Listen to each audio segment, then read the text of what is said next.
Avis vascular centre మన దేశంలోనే the best varicose vein hospital.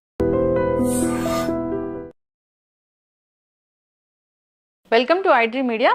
So జనరల్గా డయాబెటీస్ అండి, ఇంట్లో ఇద్దరు ఉంటే ఒకరికి డయాబెటీస్ అనేది ఉంటూ ఉంది. అయితే ఇది చలికాలం, ఈ సీజన్లో ఈ డయాబెటీస్ అనేది ఎక్కువ అవుతూ ఉంటుంది, షుగర్ లెవెల్స్ అనేవి ఎక్కువ అవుతూ ఉంటాయని చెప్తూ ఉంటారు. నిజమేనా ఇది? అయితే జనరల్గానే నైట్ ఈ షుగర్ లెవెల్స్ ఫ్లక్చుయేట్ అవుతూ ఉంటాయి. సో తీసుకునే ఆహారంలో జాగ్రత్తలు తీసుకోవాలి, డిన్నర్లో చాలా జాగ్రత్తలు తీసుకోవాలని చెప్తూ ఉంటారు. దీనిలో వాస్తవం ఎంత, పూర్తి వివరాలు తెలుసుకుందాం. ఈరోజు మనతో పాటు ఉన్నారు ప్రముఖ internal medicine specialist doctor Rajesh Chukkala గారు. డాక్టర్ గారు నమస్తే. నమస్తే డాక్టర్ గారు, ఎన్నో ఇంట్రెస్ట్ చేశాను మిమ్మల్ని ఈ షుగర్ గురించి. అయితే ఈ చలికాలము అంటే సీజన్కి షుగర్ లెవెల్స్ అనేవి మారుతూ ఉంటాయా? చలికాలంలో వాస్తవానికి ఎక్సర్సైజ్ అనేది చాలా మంది మానేస్తారు. ఫస్ట్ థింగ్, సో ఎక్సర్సైజ్ మానేసినప్పుడు వీళ్ళు చేసే పని ఏంటి? ఎక్కువసేపు పడుకోవడం. సో ఇండైరెక్ట్గా యాక్టివిటీ అనేది తగ్గిపోయింది. యాక్టివిటీ తగ్గిపోతూ చలికాలంలో కన్జంప్షన్ ఆఫ్ క్యాలరీస్ కూడా ఎక్కువగా ఉంటాయి, ఎందుకంటే ఆ ప్రిఫరెన్స్ అలా ఉంటుంది. సో ఎండాకాలానికి చలికాలానికి డిఫరెన్స్ ఏంటంటే వాటర్ తక్కువ తాగుతాం, సో స్టమక్ ఎంప్టీనెస్ ఎక్కువగా ఉంటుంది. సమ్మర్లో ఎక్కువ వాటర్ తాగుతాం, స్టమక్ ఫుల్నెస్ ఎక్కువ ఉంటుంది. సో ఆ కారణంగా ఇంకొద్దిగా ఎక్కువ తినడం అనేది సహజంగా జరిగే అంశం.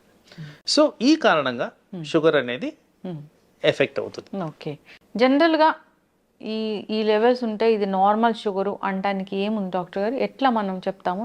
సో స్ట్రిక్ట్ గైడెన్స్ ప్రకారం ఒక డయాబెటిక్ పర్సన్కి రికమెండెడ్ లెవెల్స్ ఆర్ 100 ఫాస్టింగ్ అనేది. ఆ ఫాస్టింగ్ అనే బ్లడ్ టెస్ట్ కూడా ఉదయాన్నే 6 నుంచి 7 గంటల మధ్యన చేసుకోవాలి, ఐడియల్గా 6 గంటలప్పుడు చేసుకోవాలి. తర్వాత ఆహారం తినిన తర్వాత 2 అవర్స్కి, ఆ ఫుడ్ తినిన తర్వాత 2 అవర్స్కి అరౌండ్ 160, 10± ఉంటే ఇది correct amount of sugar management. అయితే నేను జనరల్గా ఇలాంటి సెంటర్కి వెళ్ళినప్పుడు ఇంటర్వ్యూ కోసం వెళ్ళాను డాక్టర్ గారు.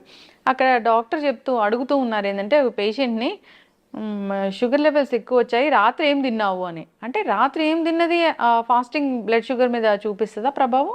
సాధారణంగా ఇప్పుడున్న లైఫ్ స్టైల్స్లో వెస్టర్నైజేషన్ అనేది ఎక్కువగా కనిపిస్తుంది. సో ఆల్మోస్ట్ ఎవ్రీబడి కొద్దిగా లేట్గా పడుకుంటున్నారు.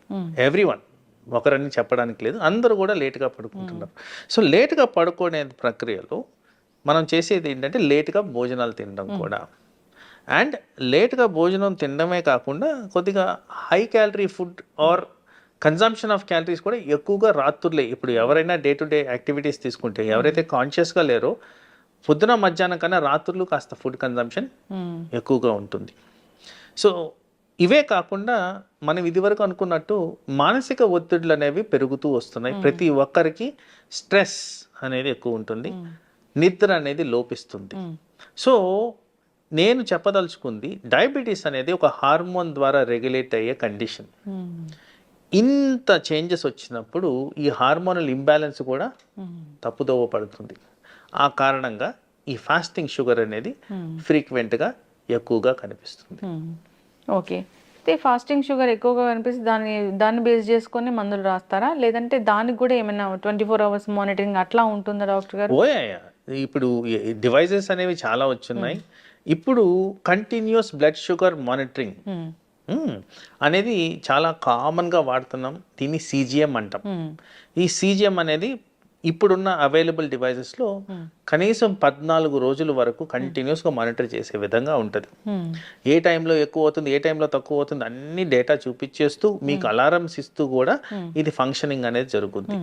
సో అలాంటి దాన్ని డేటా తీసుకొని మేము ఈ లెవెల్స్ అనేవి అడ్జస్ట్ చేయడం జరుగుతుంది. ఈ ఒక్కరోజు పెరిగిందా, 10 రోజులు పెరిగిందా, కంటిన్యూస్గా ఎక్కువ ఉందా అనే దాన్ని బట్టి మనం మెడిసిన్ ఎలా విధంగా అడ్జస్ట్ చేయాలనేది. ఎందుకంటే ఇక్కడ జస్ట్ షుగరే కాదు, అసోసియేటెడ్. ఇప్పుడు సపోజ్ నిద్ర లోపించిన వల్ల షుగర్ పెరిగినప్పుడు నిద్రని టార్గెట్ చేయాలి, కానీ షుగర్ని కాదు టార్గెట్ చేయాల్సింది. సో ఏదైతే టార్గెటెడ్ ప్రాబ్లం ఉందో దాన్ని ఓరియంటెడ్గా ట్రీట్మెంట్ అనేది జరుగుతుంది. ఏది దీన్ని ట్రిగర్ చేస్తుంది అనేది దాని బేస్డ్, దాన్ని తగ్గించుకుంటే షుగర్ అనేది. అంటే జనరల్గా ఇప్పుడు మరి శీతాకాలంలో ఎక్కువగా షుగర్ లెవెల్స్ అనేవి ఫ్లక్చువేట్ అవుతూ ఉంటాయి, పెరుగుతూ ఉంటాయి అన్నప్పుడు జాగ్రత్తలు ఏం చెప్తారు డాక్టర్ గారు? సో మీ డైలీ యాక్టివిటీ ఏదైతే మేము రికమెండ్ చేస్తుంటామో అవి స్టాప్ చేయొద్దు. That is the first thing. సరే, ఇప్పుడు మీరు సంవత్సరం పొడుగుతా చేసి 2-3 నెలలు మానేసినప్పుడు మీ క్యాలరీ బర్నింగ్ కెపాసిటీ తగ్గినట్టే కదా. అవును. సో దాని కారణంగా షుగర్ అనేది వేరియేషన్స్ అనేవి వస్తున్నాయి కదా. తర్వాత కన్జంప్షన్ కూడా పెరుగుతుంది కదా. సో ఇవి కాకుండా ఆ న్యూట్రాలిటీ మెయింటైన్ చేస్తే ఆల్వేస్ ఐడియల్. ఎందుకంటే ఈ వింటర్ సీజన్ అన్నప్పుడు ఒక 4 months ఉందనుకున్నాం మ్యాక్సిమం ఎక్స్టెన్షన్. మరి 4 months is a bigger chunk. అంటే ఆ పీరియడ్ అనేది చాలా పెద్ద పీరియడ్. 4 months పీరియడ్ని రిలాక్సేషన్గా తీసుకోవడానికే లేదు. ఒకరోజు ఏదో ఒక పూటనో అంటే అది వేరు, కానీ మరి 120 రోజులు అంటే చాలా ఎక్కువగా స్పాన్. అందుకో బాడీ మీద స్ట్రెస్ ఎక్కువ ఉంటుంది, అవయాలు ఎఫెక్ట్ అవ్వడం జరుగుద్ది. పర్టికులర్గా ఆ సీజన్లో కొద్దిగా ఈ స్ట్రోక్లు, హార్ట్ అటాక్లు వచ్చేదానికి ఆస్కారం ఉంది. ఓకే.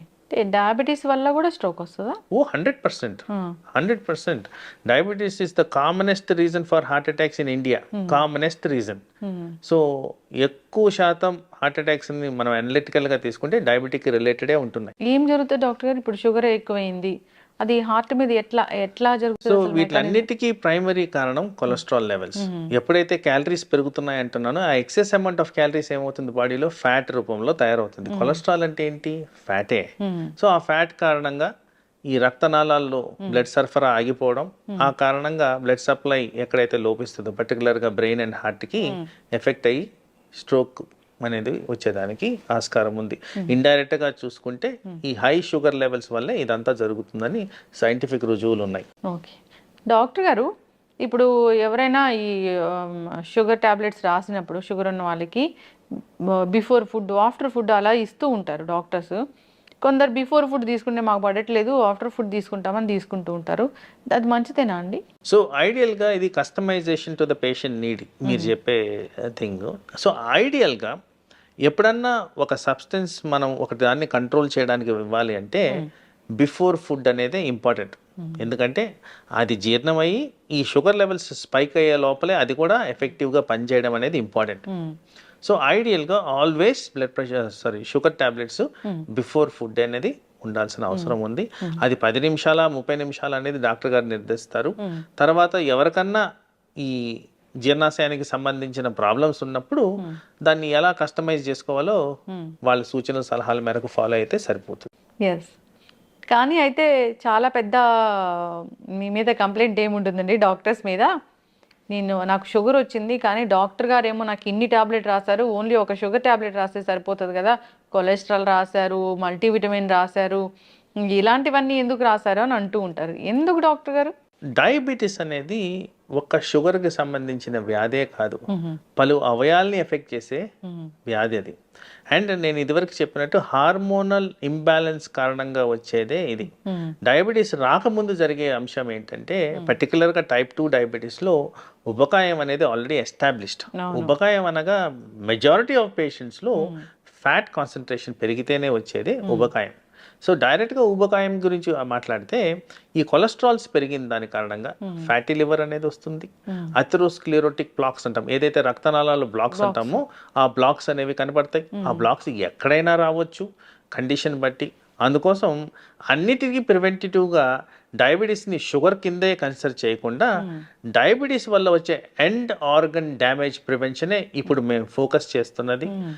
ప్రథమంగా దీంట్లో హార్ట్ అటాక్స్ రాకుండా మేజర్గా కన్సర్న్ చూపిస్తున్నాం. ఎందుకంటే highest amount of diabetic heart disease ఎక్కువగా ఉంది. అలాగే డయాబెటీస్ ద్వారా కిడ్నీలు ఎఫెక్ట్ అవుతాయి, లివర్ ఎఫెక్ట్ అవుతుంది, బ్రెయిన్ ఎఫెక్ట్ అవుతుంది, కళ్ళు ఎఫెక్ట్ అవుతాయి.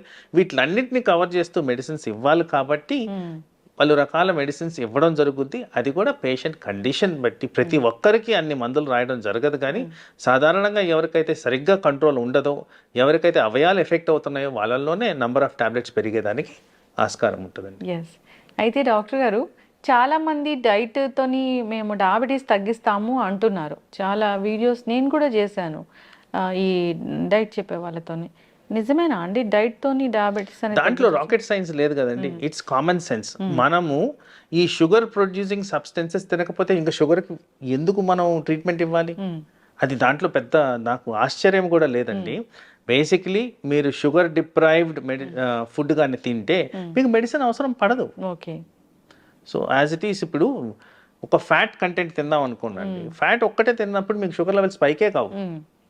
ఎక్కడైతే కార్బోహైడ్రేట్ కాన్సన్ట్రేషన్ పెరుగుతుందో అక్కడే మనకి షుగర్ లెవెల్స్ స్పైక్ అవుతున్నాయి. ఈ డైట్ అనేది సాధారణంగా మన అందరం కూడా రైస్ తింటాం. రైస్ కారణంగా షుగర్ స్పైక్ అవుతుందని ఎస్టాబ్లిష్డ్ ఫ్యాక్ట్. అవును. దీంట్లో కూడా చాలా వ్యత్యాసం ఉందండి. ఈ సోనా మసూరికి బాస్మతి రైస్కి కూడా చాలా తేడా ఉంది. సో ప్రతి రైస్లోనూ షుగర్ లెవెల్స్ పెంచే తత్వం ఉంది. రైసే కాదు, ప్రతి సబ్స్టెన్స్ లైక్ చపాతి, వీట్, ప్రతి దాంట్లో ఉంది ఆ తత్వం. సో అందుకోసం మనం తినే కన్జంప్షన్ ఎంత ఉంది, మన బాడీలో ఎలా ఇన్సులిన్ సెక్రీట్ అవుతుంది, ఇలాంటి వాటి కారణంగానే ఈ షుగర్ అనేది రెగ్యులేట్ అవుతుంది. సో ఇది రెడ్యూస్ చేస్తున్నారంటే ఆఫ్ కోర్స్ వాళ్ళు కానీ కార్బోహైడ్రేట్స్ మానిపిస్తే అవసరం ఉండదు, దాంట్లో పెద్ద డిస్కషన్ లేదు కదండి. ఓకే, అంటే సైంటిఫికల్ గా అది ప్రూవెన్ అయిందా లేదా అట్లేం లేదు. డయాబెటీస్ ఉన్న వాళ్ళు డైట్ కూడా పాటిస్తూ మందులు వాడాల్సిందేనా? అంటే కార్బోహైడ్రేట్స్ తినకపోతే మందులు వాడాల్సి వస్తుంది. మరి అది కార్బోహైడ్రేట్ రిలేటెడే ఉంటుంది అది. అది చాలా అంటే కన్ఫ్యూజన్ ఉంది డాక్టర్ గారు. ఈ డైట్ తీసుకోమంటారు, డయాబెటీస్ తగ్గిస్తామంటున్నారు. ఒకవైపు డాక్టర్లు ఏమో మందులు కూడా వాడాలి, ఈ డైట్ కూడా పాటించాలని చెప్తారు. ఇప్పుడు నేను మీకు ఎగ్జాంపుల్ చెప్పాను. ఇప్పుడు ఓన్లీ ఫ్యాట్ తినమని చెప్తాను. ఓన్లీ ఫ్యాట్ తినమంటే దానికి వచ్చే అనర్థాలు నేను మిమ్మల్ని అడుగుతాను. ఇప్పుడు మీరు చెప్పండి, ఒక కామన్ పర్సన్ లాగా ఎక్కువగా ఫ్యాట్ తింటే ఏమవుతుందండి బాడీలో? యూరిక్ యాసిడ్ లెవెల్స్ పెరుగుతాయి. యూరిక్ యాసిడ్ వల్ల కిడ్నీలు డ్యామేజ్ అవుతాయి, కొలెస్ట్రాల్ పెరుగుద్ది. కొలెస్ట్రాల్ కారణంగా మన బాడీలో అవయాలన్నీ దెబ్బతింటాయి. మరి ఇవన్నీ ఎఫెక్ట్ అవుతున్నప్పుడు మరి వాటిని ఎవరు మానిటర్ చేయాలి? సో బ్యాలెన్స్డ్ ఫుడ్ అనేది ఇంపార్టెంట్. సో ఎప్పుడో ఎస్టాబ్లిష్ అయిన ఆల్గోరిథం ఏంటంటే balanced food, adequate amount of nutrients, adequate amount of carbohydrate, adequate amount of fat and protein అన్ని కలిపి ఉన్నవే అది బ్యాలెన్స్డ్ డైట్. అయితే కస్టమైజేషన్ మన కంట్రీలో ఎక్కడ జరుగుతుందంటే కార్బోహైడ్రేట్ మనకి బాడీకి సూట్ కావట్లేదు. ఎందుకంటే ఏషియన్ సబ్సెట్ ఆఫ్ పాపులేషన్ లో ఒక టైప్ ఆఫ్ జెనెటిక్ పాపులేషన్ ఉంది, దీంట్లో షుగర్ కి సెన్సిటివిటీ ఎక్కువగా ఉంటుంది, వీళ్ళలో డయాబెటీస్ ఎక్కువగా వస్తుందని ఎస్టాబ్లిష్డ్ ఫ్యాక్ట్. ఇప్పుడు ఈ పర్సన్ వెళ్ళి మెడిటేరియన్ డైట్ కానీ తింటే, మెడిటేరియన్ డైట్స్ అంటే fibre, natural fruits, vegetables and nuts ఉన్నది తింటే మీకు డయాబెటీస్ అనేది డెఫినెట్లీ అదుపులోకి వస్తుంది. సో ఇవి మీరు కన్సిడర్ చేసుకుంటే దీంట్లో ఎక్కడ మీకు కార్బోహైడ్రేట్ సోర్స్ ఉందండి? ద మేజర్ కెలామిటీ మన దగ్గర జరిగేది consumption of rice in highest amounts. అది తగ్గించుకుంటే మనకి డెఫినెట్ గా షుగర్ కంట్రోల్కి వచ్చేస్తుంది. ఇన్ని నెంబర్ ఆఫ్ టాబ్లెట్స్ కూడా అవసరం పడదండి. So rice related components or carbohydrate components కానీ తగ్గించుకో విధంగా మనం డైట్ ప్లాన్ చేసుకుంటే డెఫినెట్గా మీకు డయాబెటిక్ అండర్ కంట్రోల్ వస్తుంది. ఓకే డాక్టర్ గారు, ఇన్నేళ్ల ఎక్స్పీరియన్స్ మీది, ఎంతో మంది పేషెంట్స్ని చూసుంటారు. ఇప్పటి వరకు జనరల్గా ఈ చూసిన వాళ్ళలో ఎవరికైనా పూర్తి స్థాయిలో మందులు మాన్పించాము, షుగర్ అనేది రివర్స్ అయిపోయింది అనేది ఉందా? జనరల్గా చెప్తారు ఏంటంటే షుగర్ వచ్చిందంటే జీవితాంతం మందులు వాడాల్సిందే అంటారు. రివర్స్ అయ్యాయండి ఎవరికన్నా? సో ఇక్కడ చాలా ఇంపార్టెంట్ క్రిటికల్ క్వశ్చన్ మీరు అడిగింది, చాలా ప్రాక్టికాలిటీ ఉన్న క్వశ్చన్. సో ఇక్కడ చాలా మందికి అర్థం కావాల్సింది ఏంటంటే diabetes is a progressive condition. ఒక్కసారి డయాబెటీస్ డిటెక్ట్ అవుతుందంటే ఆ ఇన్సులిన్ ప్రొడక్షన్ అనేది బాడీలో 50% తగ్గిపోయిన తర్వాతే ఇది వస్తుంది. సో ఆ ప్యాంక్రియాటిక్ గ్లాండ్లో డ్యామేజ్ జరిగి లెస్ అమౌంట్ ఆఫ్ ఇన్సులిన్ కారణంగా ఇది ఎఫెక్ట్ జరుగుద్ది. రెండో విధమైన ప్రాబ్లం ఏంటంటే ఉబకాయం కారణంగా ఆ రిక్వైర్మెంట్ ఆఫ్ ఇన్సులిన్ లోపించి దానివల్ల కూడా మనకి షుగర్ లెవెల్స్ ఆల్టరేషన్స్ వస్తాయి. సో వీటిని రివర్స్ చేయగలిగితే అంటే ప్యాంక్రియాటిక్ డ్యామేజ్ ని రివర్స్ చేయలేం, బట్ ఉబకాయాన్ని రివర్స్ చేయొచ్చు. ఎవరికైతే రివర్స్ చేయగలుగుతానో వాళ్ళలో టెంపరీగా రిక్వైర్మెంట్ ఆఫ్ మెడిసిన్ అనేది ఉండదు. ఎందుకు టెంపరీ అంటున్నానంటే ఏదైతే ప్యాంక్రియాటిక్ డ్యామేజ్ జరిగి 50% ఆఫ్ ఇన్సులిన్ లాస్ అయిందో అది న్యాచురల్ గానే తగ్గుతూ వస్తుంది. Over a period of 20 years complete గా ఇన్సులిన్ అనేది డిసపేర్ అయిపోద్ది. Variable from person to person. Complete గా డిసపేర్ అయినప్పుడు కంపల్సరీ మనం మెడిసిన్ అనేది ఇవ్వాల్సిన పరిస్థితి. కంప్లీట్ గా జీరో అయిన insulin levels in the body అంటే మనం బయట నుంచి ఇవ్వాల్సిన అవసరం. ఎస్, ఖచ్చితంగా డాక్టర్ గారు. షుగర్ గురించి ఇంకా చాలా క్వశ్చన్సే ఉన్నాయి. సో మనం ఈ సిరీస్ అనేది కంటిన్యూ చేద్దాము.